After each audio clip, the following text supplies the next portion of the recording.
Today's video is brought to you by KGS Cards. Go to www.kgs-cards.com and right now you can pre-order the new Sabbat decks that are coming out in October. Path of Cain, Path of Cathari, Path of Death and the Soul, Path of Power and the Inner Voice. That's KGS Cards. Tell them the Water Dog sent you.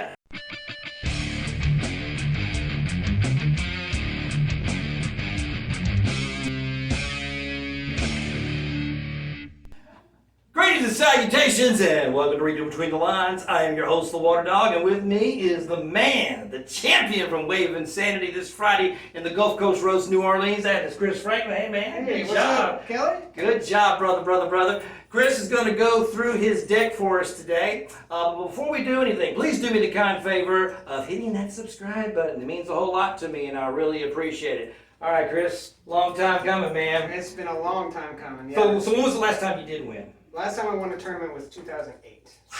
Yeah. We didn't play a whole lot of tournaments in Dallas for many years. Right, I know. And it really was the start of the Gulf Coast, before the Gulf Coast Roast, but not too far before the Gulf Coast Roast started that we really When Oscar did his party. Yes, Oscar. And I think that was like, what, 2022? Maybe? Yeah, something like that. Yeah. And then he just kind of got everybody together, and then we just started building play groups, and then we kind of got going in 2023. So since then, it's been nothing but tournaments. And yeah, this was great. Yeah. Alrighty. So, Matasuntha. Old school. Matasuntha. Right. So let's do this, man. Let's do it. Let's go through your deck because we're talking about old school Matasuntha. Yeah. Let's go through it. Let's talk about your crypt. Okay. Yeah, it's kind of what you would expect with Matasuntha. It's 5 Matasunthas. You know, you gotta have her. I'll get to it, but there's some wider views. If you don't get her in the opening crypt, hopefully you can really scramble for her, and get her out as quickly as possible. Gotcha. But besides that, the idea of the deck is really Matasuntha is obviously the quarterback, and then it's all weeds. Right. And the idea is to let Matasuntha run the whole game, and then the wieners are there just to bleed for one, really. Right. And then and then maybe if they need to take some table actions or rescue Matasuntha if she happens to go down, they're kind of there as a backup. But I got Jezebel, I got Calvin. Jezebel is a 4-cap, Calvin is a 3-cap, Fergus a 3-cap, Lillian 3-cap, TJ 3, and Malcolm and Robert. Alrighty. Main discipline, Protean? Main discipline is actually not Protean. Okay. I'm actually not running that much Protean, if at all. It's mainly Fortitude and Celerity. Fortitude and Celerity, okay. So once again, we're not worried about it from the Anarch perspective. We're simply worried about it from just, It's not an Anarch deck at all.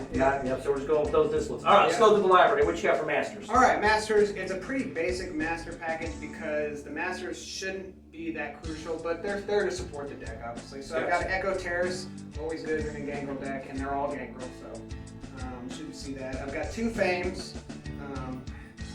I like Fame early, but then if I get it late, it should be just good. It's there to kind of close out or like get your VT.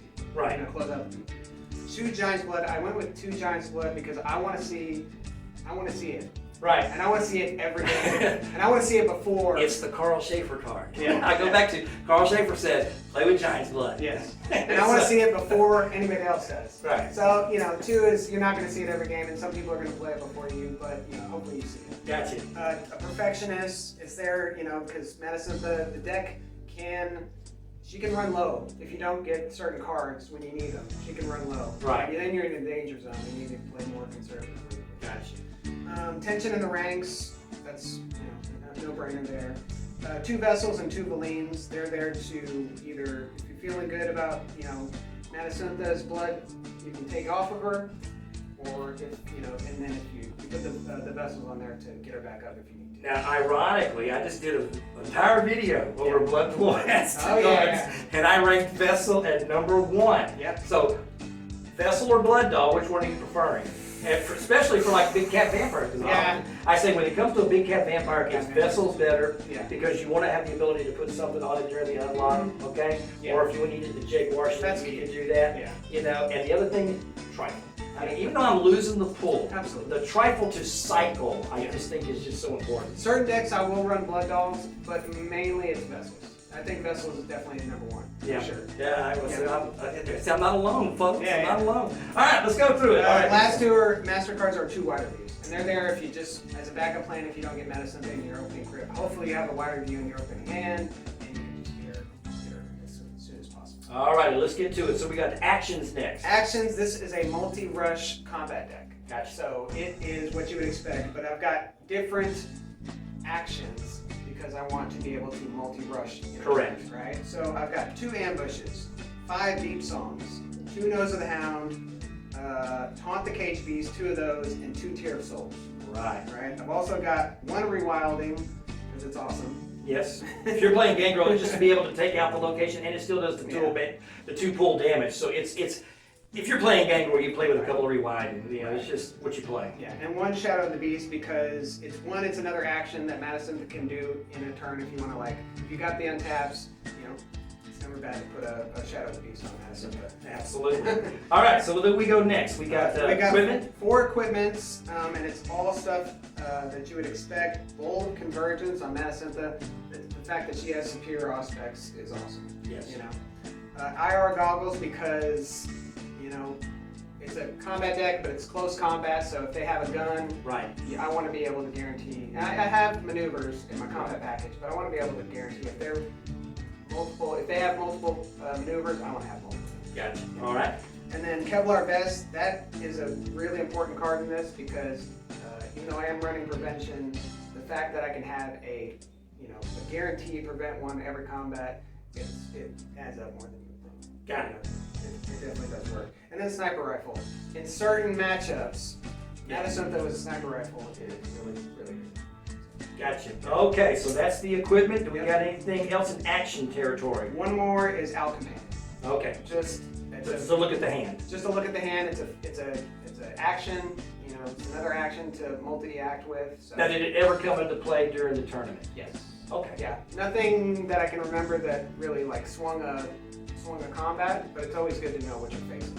Okay. Yeah, I think if you're looking at if you get in combat with Matasuntha and you're looking at a guy with nothing but deflects, you're like, okay, gotcha. All right. So that's all the actions, retainers, everything else. So now we're going to go into modifiers. Modifiers, I've got 15. I've got and it's all untapped really. It's 4 smarts, 5 freak drives, and 5 instantaneous.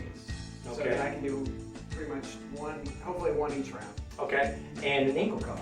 And then 1 inkle cog, yes. Okay, because I know that was in there. Yes, very important, yes. Now I have a question because typically speaking, Matasuntha has superior aspects. Yeah. It has superior fortitude. Mm-hmm. No Minds of the Wild. No Minds of the Wild. Okay. Yeah. Because I love that card with her simply because you get the, because at the inferior, if they decide to block, well then they can't strike combat ends. Yeah. And then at worst, it's still a stealth. Right. If you need to get the action off. So I was kind of shocked that with her, you didn't have that. So if they block me, I Right. shouldn't be worried about getting blocked because most people don't want to block Matasuntha. And if they do, I've got the untaps to do other things, and I'm getting in combat, which is really what I want to do anyways. Right. So I haven't felt the need to put it in there yet, but it is a great card. Yeah. And I definitely agree with that. Okay. Yep. That was just one of my questions. I wanted to make sure I checked with you on that. Okay. So we're now going into reactions. Reactions. Yep. I got 9 reactions. I've got 2 Eyes of Argus, 4 Eyes of the Wild, and 3 Sense the Savage Way. And that's just to untap her if she's got a Bowl of Convergence, or just if I need to block a bleed. I want to be able to untap her and play a little defense. Okay. Now my defense is more offense, right? Yeah. So if I'm facing a scary predator, I'm definitely not afraid to go back. But it's always good to have, even if it's just a cross table bleed coming at you. Gotcha. You want to be able. You don't want to take it if you don't have to. Gotcha. Okay. Now to the goodies. Yes. Combat package. What do we got? I'm running 32 combat cards. Maybe a little light. I'm not sure, but it works. So I've got 1 blur. Just that, normally if I'm facing like a mid-range or even a high cap, that blur can really push you over the edge because maybe 1 additional strike is not enough. Gotcha. Sometimes you need a second. Sometimes you need the second. 12 psychs, and really that's the main card in this deck. Yes, it is, because I noticed that you were really playing heavy into that. That was the card, I'm restarting. That was your way to get around the combat ends. The combat ends is so ubiquitous in this meta. Yes. And I just want to be able to, and I'm not going to catch them every time. Ironically, Yeah. whatever this weekend, not as much. Not as much as we have seen in the last several events. In this one, we've seen it, but not like we've been seeing it, over the last, few months. I mean, it's just been like all over the place. So I'm expecting to always get my combat, or at least very often get my combat through. Yeah. And the problem is actually other combat decks. I thought that was your strongest card. Yeah. For what you were doing when I was watching you play, I was just like, there's another one. Here we go. All right, what else we got? So the rest of it is 7 pursuits for the additionals or the maneuvers. Gotcha. And then 7 rolling with the punches and 5 tastes. Okay. I want to fill up Matasuntha. Okay. Beat them up, fill her up, and then keep it going. All right.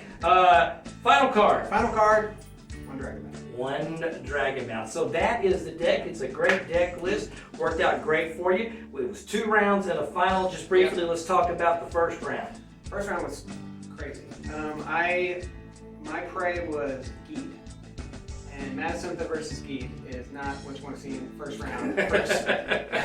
When your prey pulls out Geed and you're running Matasuntha, it's not a real favorable matchup. It's not a favorable matchup. Correct. I think Geed is favored, and I think it showed in that game. Right. Because, you want me to go through all the players or just talk about you just talk about what happens with you. Yeah, basically what happened with me is that Geed came out, and it was a battle for the rest, at least for most of the game.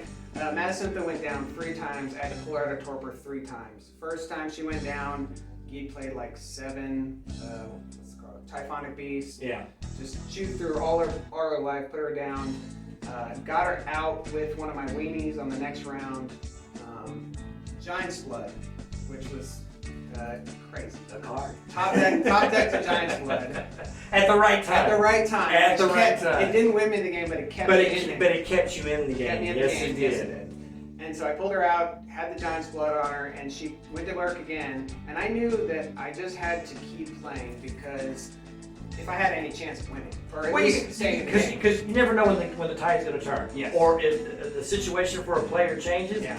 And then all of a sudden they run hand dry. Yes. And now my prey's prey, this guy, the nice guy, was pulling out no minions, so that meant all the heat was coming my way. So I had to sit there and just take everything he could give me. Because my philosophy on that is like when you're facing these combat deck monsters, they could like tuck dog decks, Ged decks that are just out to kill all your men. If you give them a target, you lose. Yeah. So it's better to go ahead and let them kill other things, and you meanwhile just try to set the table. Yeah. And it works for me about 50% of the time. 50% of the time, all of a sudden I can get them out. Okay. Yeah. So I bring out three vampires at the same time. Now, if he tanks 1, I still have the opportunity to be able to finally take action, which is what I did. Yes. And my action, guess what direction my action is going to go? Right. It's going to go backwards. But before that, I'm thinking everything is hopeless because at the table state, after the Giant's Blood, she went down again because he back rushed again. So good. And Justin knows how to play that deck. Yeah, he does. He does. So he put her down again, and I'm thinking, here's what's going to happen: is Kelly's just going to sit there and not do anything, and it's just going to get away from Kelly at some point. And then Chance was across table, so he was going to get Kelly, then he was going to get Chance. And then he was going to get my Predator, and there was just nothing that could stop him. He looked unstoppable. Right. But I just kept playing. I pulled her back out. I had a Vessel, I think, is what I had, so I was able to get some blood back on her. Vessel. So she didn't have to hunt. Yes, Vessel. Vessel was key. It was, yeah. And we got in combat again. I just kept going, played my game, and we got in combat. He played 1 Typhonic. That's all he had. That's all he had. And I had the Pursuit, and I went boom, boom, put him in torpor. That was it. And then I sent a 3 Captain Diablo. And then you got the table. And I got her, and then at that point, and before that, you and Chance had, I think, both thrown some heat his way too. Yeah, well, you had to because he was dominating the table. He had no. We cannot win if he's on the table. Right. So that's just, I mean, you can't win if a deck's just dominating the table. Absolutely. And so when you do that, you just take them off the table. Yeah. But so you ended up getting us all the way. I got everybody. The only VP I didn't get was Chance got my Predator, which was a gang effect. Okay, so you get the game win for round 1. What happens round 2? So round 2 was crazy as well. This was so my prey first turn before he pulled out a minion plays Antediluvian Awakening. Oh yeah. So that I know all about this. I've already gone. So that hit the table. His prey plays Smiling Jack. Turn 1 Smiling Jack. Turn 1 Antediluvian Awakening. And I'm sitting there with Dragonbound in my hand. And I'm like, well, this is the way the table's going. Because I knew this was going to be a fast game. Win or lose. Win or lose, it's going to go. I knew it was going to be a fast game. So Chance was, anyways. So I played the Dragonbound. I'm like, here we go. Right. What's going to happen is going to happen. So I started playing my game. Chance is my prey's prey. And he's the one who played the Smiling Jack. And he's just playing his game. But my prey's playing Creeping Sabbat. And he gets a couple in play, and he's there to block and defend, right? Right. But Chance was not going to let him, so Chance goes backwards to wreck his game, and and he does, and he wrecks his game. But we're all taking damage this entire time. Right, well, because there's all that damage that's on the table and stuff like that.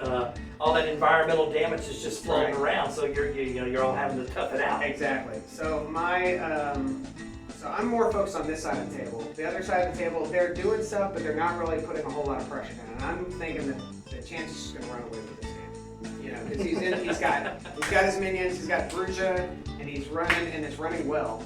And he's defending Smiling, and nobody's taking any actions against Smiling Jack. Smiling Jack's just getting out of hand. I think he got up to 3, eventually got up to 4. And so I'm like, I got to make a move. So that was my prey. The Nosferatu deck, who's Sheldon Lord of the Clog. Yeah. He is my favorite. Nosferatu. I love him. He's great. So I got my VP, and so at that point I'm thinking, okay, I got a VP, and I got a table win from the previous round. I may have a shot in this tournament, and then, but I'm still trying to win. But Chance has 4 points on Smiling Jack. I'm like, I'm gonna try and take that Smiling Jack down. Because if I'm gonna win, I want to, because if I don't take no Smiling Jack now, nobody else at the table I don't think is going to do it, and I have the best chance to. So I go after Smiling Jack, I got it. So Smiling Jack's off the table, that takes a lot of pressure off the board, because it's not just like a win now or lose. Right. But at that point I had spent so much trying to get to that point that most of my minions were pretty rare. Massive had 1 pool, and the problem with that game was I was not drawing my Taste of VTES, or she was having blood problems. Right. You couldn't refuel. I couldn't refuel her to keep it going. That's the most important thing when you play these big cap vampires, man, and you're really playing these 1 vampire type decks. They have got to be able to refuel, because once you exhaust them, especially in a combat deck, because you're still getting hit unless you can defend. You're still getting hit, and so you're losing.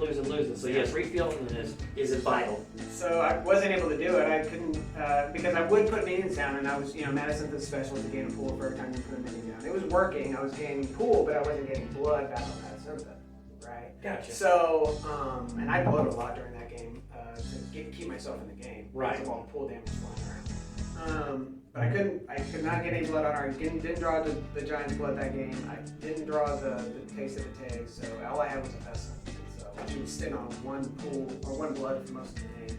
Eventually Chance Torpedo, and then I had 3 minions in Torpedo, and 7 pool. And the Dragonbound in play. Yeah. Right? So I'm like, well, my game's wrecked. I just transferred. Gotcha. So that gave me the 1 VP, and then Chance 2, and then Tom 2. So you go into the finals with a game win and 4 VPs? I had 5 VPs. 5 VPs. Okay. So game win, 5 VPs. Alrighty. So now we're at the final table. What's your ranking going into the finals? I was 3rd. 3rd going into the finals. Okay. So you did get a chance to choose between your seat and your seating position. So why'd you choose where you went? So I didn't have much choice, but I knew that the player was playing Toreador. He was playing kind of a bleed deck, right? Toreador, he was playing Toreador and Gingerbread Bleed. He wasn't going to block much. New player too. New player from New Orleans. Yes. Yeah. I knew he wasn't going to block much, and I knew that he didn't have an answer for my combat at all. Right. Because there's no way, if he's running combat ends and that's his only defense, You got that a lot. You did that, right? yeah. And then the other player was a Gangrel deck that I'd already seen that day, and I wasn't really worried about him either. So I just sat in between them. Gotcha. And said, And so you were going to prey on the Toreador. The Toreador, yep. Alrighty. Alright, so what we got then is the two players. So where do you set yourself after the two players? So we had It's Tom and then Brad. Tom and Brad. So Yeah. Tom sits over there, Yep. and then Brad sits in the Gangrel, sits in the opposite position of the Toreador and Gingerbread. Okay. So Tom is behind, or Brad is sitting in between the Toreador and the Gangrel. Alright, how this round unfold? So this one, so it kind of worked out to where, I'll be honest, it was kind of a lot of luck that got me the win because we timed out. So right up front, I just lasted long enough to not die.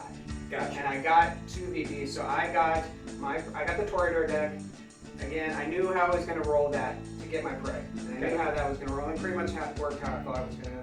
I was going to be able to set up with Matasuntha, do pretty much anything I wanted. Then you run into the Brad Cash Dollar wall. Then It takes forever to Yes. get through sometimes. He's such a good He's a player, good player. and one of the hardest outs in the game is Brad Cash Dollar. Absolutely. Yeah. So how that worked out was once I got through my prey, Tom actually managed to get the Gangrel deck, right? Got it. So the Gangrel, and they were fighting most of the game.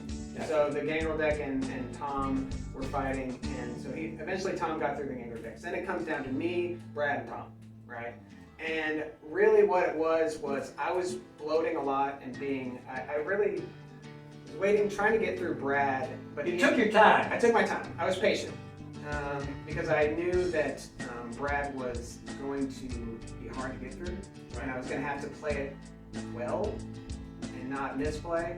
And even then, I did misplay. I didn't play a key point was I played a fame on a minion. Had a rush in my hand. I was going to rush that minion. But it was tap minion only that you rush. Yeah, that's one of the downsides. Yeah. I mean, of running some of these rush cards and stuff like that. I mean, that's why I like Deep Song, and I like the Taunting the Caged Beast. And I like those two a lot. Yeah. Because you don't have to worry about that. You don't have to worry about that, You can buy. But if you're harassing, Yeah. then then that's different. So what happened was I I put the fame on the minion, and then I rushed that minion, but I couldn't because it was untapped. So then I had to redirect my rush to a tap minion. I did get that minion and torpedoed him, but he still had 2 untapped minions, and I'm like, well, I'm gonna bleed. So I bled, but Brad was having a rough game, and he wasn't able to get through Tom. Tom was just not gonna let him get through him. So I bled to Brad. Brad bounced it to Tom. Tom sent it back. He could have taken the bleed. You could have. He could have, but he didn't. And then Brad was like, "Why are you doing that?" Yes. And he let him ousted. So Yeah. Brad let himself get ousted. It was coming down to it at that point. And Brad knew, to Brad's point, he knew that there wasn't enough time for him to get through Tom. Right. And he wasn't going to win. Right. And so he was like, all right, I'm out. So if you're going to bounce it back, then If you you're gonna bounce it back. You're There going you to bounce it go. back. So he ousted. So at that point, I had 2 VPs. Right. Tom had 1. Right. And we timed out. There you go. And I was like, So well, yes, that's better to be lucky than good. yeah. But the thing about it is you're still putting the pressure. Yeah. I mean, Because Tom couldn't Right, get through. right. Yeah. In this game, I mean, we always talk about sometimes you got to get lucky. Yeah. But in a lot of cases, to me, you make your own luck. Absolutely. So by applying specific pressures and Yeah. stuff, it may not turn out the way you wanted it to. Right.